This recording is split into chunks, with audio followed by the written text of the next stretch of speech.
जोहार दोस्तों, आप सभी को आपका अपना चैनल नाग पूर्णिमा फाउंडेशन में स्वागत है। आज की इस वीडियो में हम लोग चर्चा करेंगे ब्रिटिश गवर्नर जनरल या वायसराय। इन सभी नामों में बस नाम का अंतर था, बाकी सबका काम एक ही था।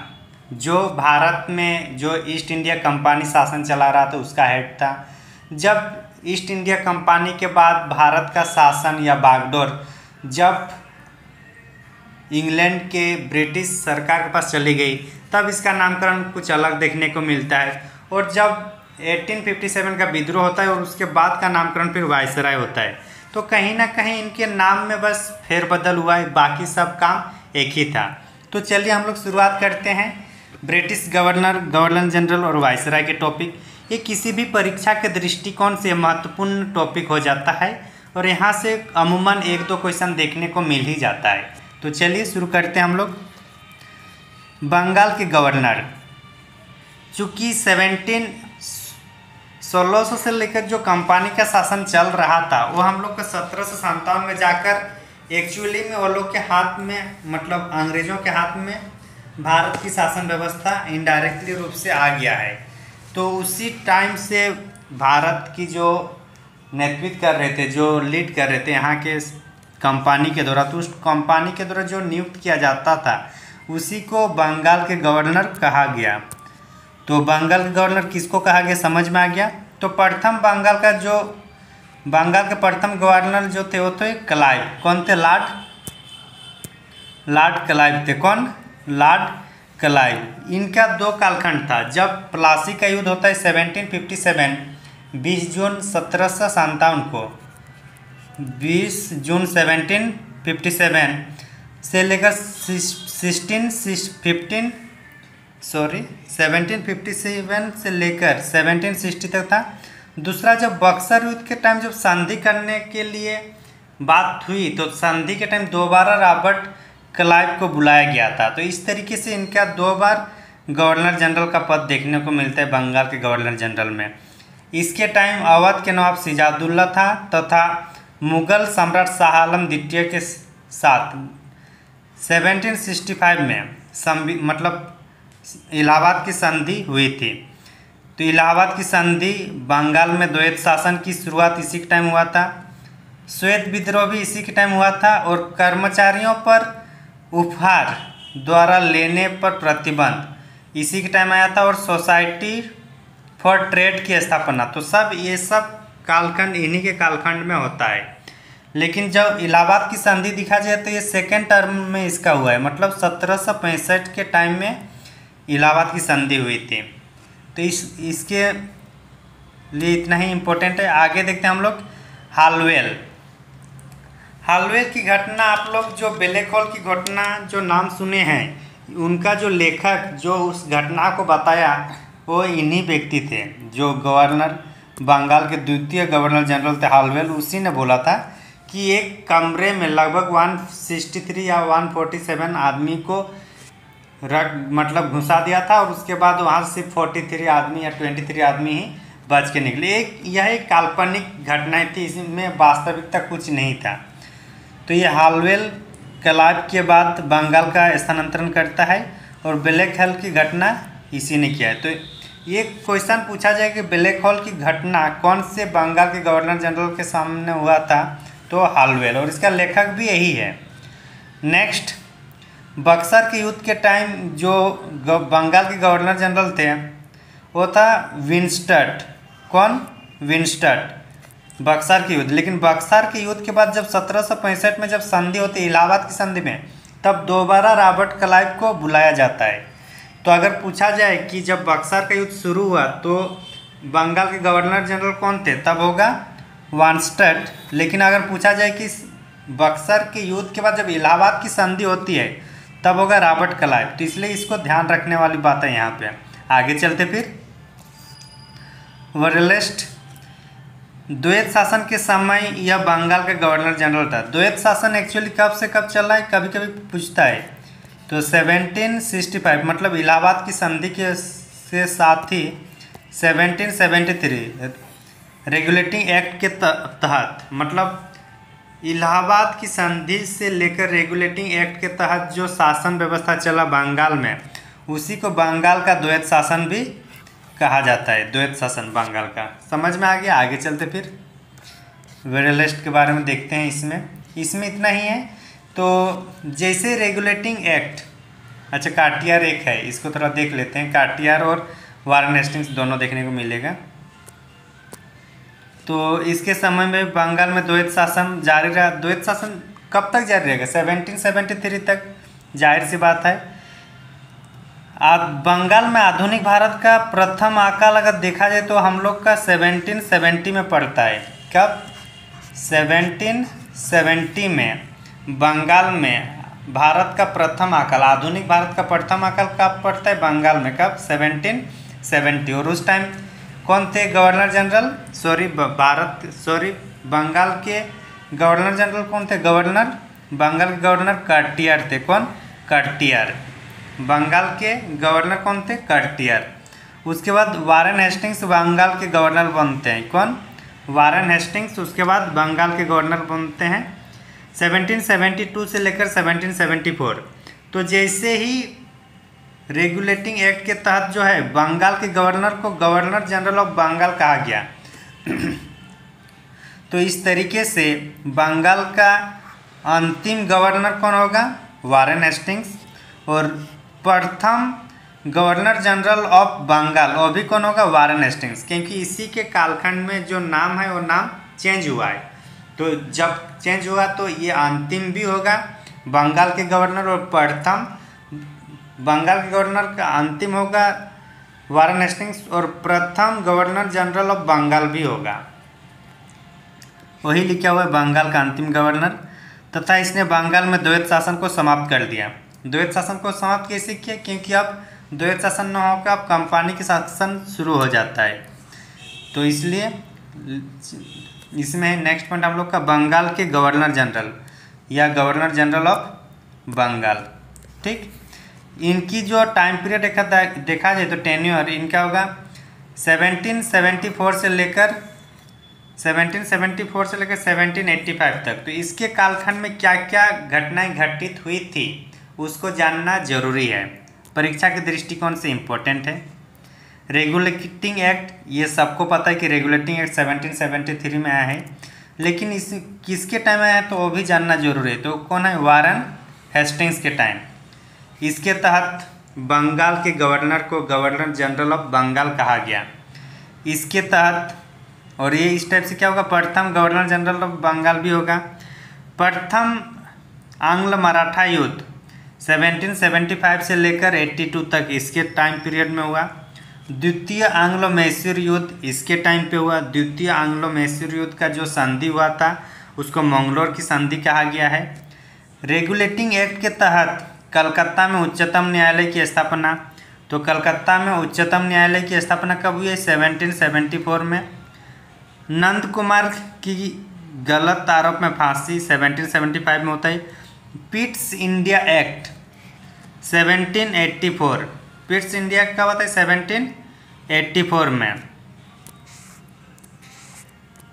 पिट्स वहाँ के प्रधानमंत्री थे, उसी के नाम पर पिट्स इंडिया एक्ट का नामकरण हुआ था, और जो 1784 में जो आया था पिट्स इंडिया एक्ट। ठीक। भारत में 5 वर्षीय और फिर 1 वर्षीय बंदोबस्त व्यवस्था लागू किया गया था। एक्चुअली जैसे दीवानी अधिकार कंपनी को मिल गया था, तो कंपनी को जैसे दीवानी अधिकार मिल गया तो उसका राजस्व तो इकट्ठा करना होगा ना। तो राजस्व इकट्ठा करने के लिए प्रति 5 वर्ष में इकट्ठा करने की बात की गई उसके अनुसार। उसके बाद जब ये सक्सेस नहीं हुआ तो प्रति 1 वर्ष में उगाही करने की बात किया जाता है। इसी के टाइम पे किसके? वारेन हेस्टिंग्स के टाइम पर। बनारस की संधि होता है इसी टाइम 1773 में। फिर कलकत्ता में सरकारी टकसाल की स्थापना। क्वेश्चन इंपॉर्टेंट है कि कलकत्ता में सरकारी टकसाल की स्थापना किसके शासनकाल में हुआ है? जाहिर सी बात है, जब दीवानी अधिकार इनको मिल गया इंग्लिश कंपनी को, अंग्रेज़ों को, तो जब दीवानी का अधिकार मिल गया तो कहीं ना कहीं अंग्रेज या ब्रिटिश लोग सोचेंगे ना कि हम लोग भी टकसाल निर्माण करें, हम लोग भी पैसा सृजन करें। तो इसी क्रम में टकसाल हम लोग को कलकत्ता में देखने को मिलता है वारन हेस्टिंग के टाइम पर में। बाद में इसको इंग्लैंड भेजा गया और महाभियोग चलाया गया। एकमात्र गवर्नर जनरल और वायसराय जो है भारत में रहे हैं इंग्लैंड के, वो वारन हेस्टिंग्स थे, जिस पर महाभियोग चलाया गया था। आगे चलते फिर लॉर्ड कर्नवालिस के टाइम। लॉर्ड कर्नवालिस का पहले इनका टाइम पीरियड देखना है, कब से कब है। लॉर्ड कर्नवालिस का टाइम पीरियड कब से कब है, 1786 से 1793 तक है। लॉर्ड कर्नवालिस, इसके टाइम तृतीय एंग्लो मैसूर युद्ध हुआ था 1790 से 92 में, और इस युद्ध में ही श्रीरंगपट्टनम की संधि होती है। कौन सी? श्रीरंग की संधि, जो मैसूर राज्य की राजधानी हुआ करती थी। कलकत्ता, मुर्शिदाबाद, ढाका और पटना में 4 प्रांतीय न्यायालयों की स्थापना। तो लॉर्ड कर्नवालिस ने ही क्षेत्रीय स्तर पर 4 न्यायालयों की स्थापना किए थे प्रांतीय स्तर पर। कौन कौन सा? कलकत्ता में, मुर्शिदाबाद, ढाका और पटना में। आगे चलते हैं। बंगाल में अस्थायी बंदोबस्त प्रणाली की शुरुआत होती है 1793 में। 1793 में लॉर्ड कर्नवालिस के टाइम ही बंगाल की स्थायी बंदोबस्त लागू होती है, और उसका इनडायरेक्टली रूप से झारखंड में भी प्रभाव पड़ता है। भारतीय नागरिक सेवा का जनक, मतलब इंडियन एडमिनिस्ट्रेटिव सर्विस या इंडियन सिटीजन सर्विस जो है, उस टाइम भारत में आधुनिक जो प्रशासनिक सेवा का जो जनक है उनको माना जाता है। कौन? वल्लभ भाई पटेल, सरदार वल्लभ भाई पटेल। लेकिन भारतीय नागरिक सेवा का जनक किसे माना जाता है? Lord Cornwallis. भारतीय पुलिस सेवा, उसका भी लॉर्ड कर्नवालिस को ही माना जाता है। न्यायिक क्षेत्रों में शक्तियों का पृथक्करण भी इन्हीं ने शुरुआत की थी, और कर्नवालिस संहिता की शुरुआत की थी 1793 में। रेवेन्यू बोर्ड का भी गठन किया गया था इसी के टाइम पीरियड में। तो एक्चुअली इम्पोर्टेंट हो जाता है कि किसके शासनकाल में कौन कौन सी घटनाएं घटी थी, तो इसलिए सबको थोड़ा बहुत देखना जरूरी पड़ जाता है। आगे चलते फिर। सर जॉनसन 1793 के चार्टर एक्ट पारित किया गया था इसके शासनकाल में। कौन सा? 1793 के चार्टर एक्ट। तथा निजाम तथा मराठों के बीच खुर्दा का युद्ध इसके शासनकाल में हुआ है। तो इसमें क्वेश्चन पूछा जाता है कि खुर्दा का युद्ध किन किन के बीच हुआ था? तो निजाम मतलब हैदराबाद और मराठा के बीच। देशी राज्यों के प्रति तटस्थ की नीति इन्हीं के टाइम पर देखने को मिला था। उसके बाद वेलेजेली की सहायक संधि आती है। वेलेजेली की सहायक संधि प्रणाली भारत में अंग्रेज साम्राज्य का विस्तार करने के लिए कौन लाया था? लॉर्ड वेलेजेली ने। इसका टाइम पीरियड कब से कब है? 1798 से लेकर 1805 तक है। इसके टाइम पर चतुर्थ एंग्लो मैसूर युद्ध हुआ था। उसके बाद द्वितीय एंग्लो मराठा युद्ध हुआ था 1803 से लेकर 1804। फिर फोर्ट विलियम कॉलेज की स्थापना की गई थी। कहाँ पे? ये कलकत्ता में।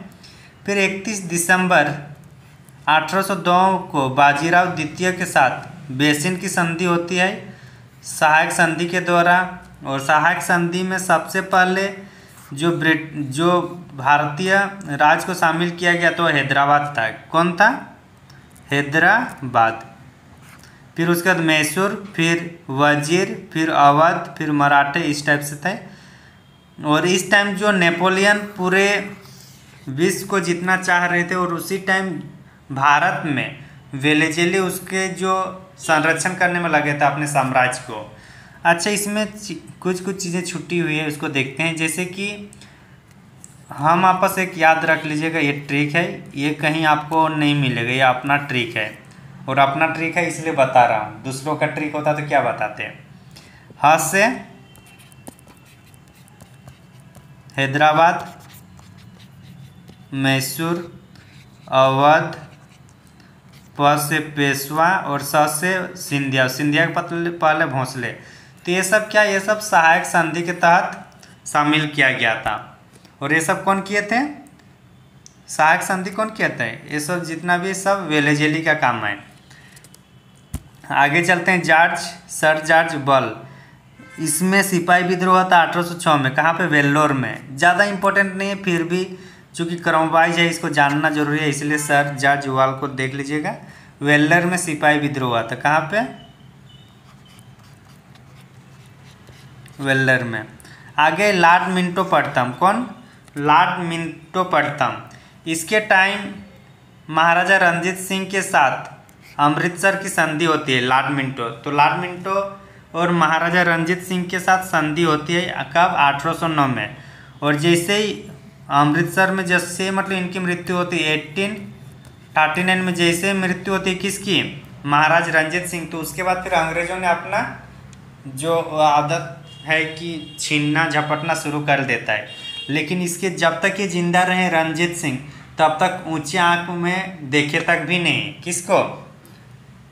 सिख लोगों को, क्योंकि उनको पता था अगर रणजीत सिंह के साथ लड़ाई करेंगे तो फिर हार निश्चित है। इसलिए रणजीत सिंह के साथ सिर्फ दोस्ती निभाए थे अंग्रेज लोग। और कौन सा संधि था वो? अमृतसर की संधि 1809। आगे चलते हैं फिर। Lord Hastings. लॉर्ड हेस्टिंग्स के बारे में देखते हैं। इसके टाइम पर पहली बार मतलब प्रथम आंग्ल नेपाल युद्ध हुआ था। प्रथम आंग्ल नेपाल युद्ध हुआ था 1814 से लेकर 1816 तक। और इसकी जो संधि होती है उसको सुगौली की संधि कहा जाता है। कौन सी संधि? सुगौली की संधि। 1816 से लेकर मतलब 1814 से लेकर 1816 तक जो युद्ध हुआ आंग्ल नेपाल, उसमें जो संधि हुई उसको सुगौली की संधि कहा गया। सुगौली एक जगह का नाम है। तृतीय आंग्ल मराठा युद्ध कब हुआ था? 1817 से लेकर 1818। पहाड़ियों नहीं, यहाँ पिंडारियों का होगा। क्या होगा?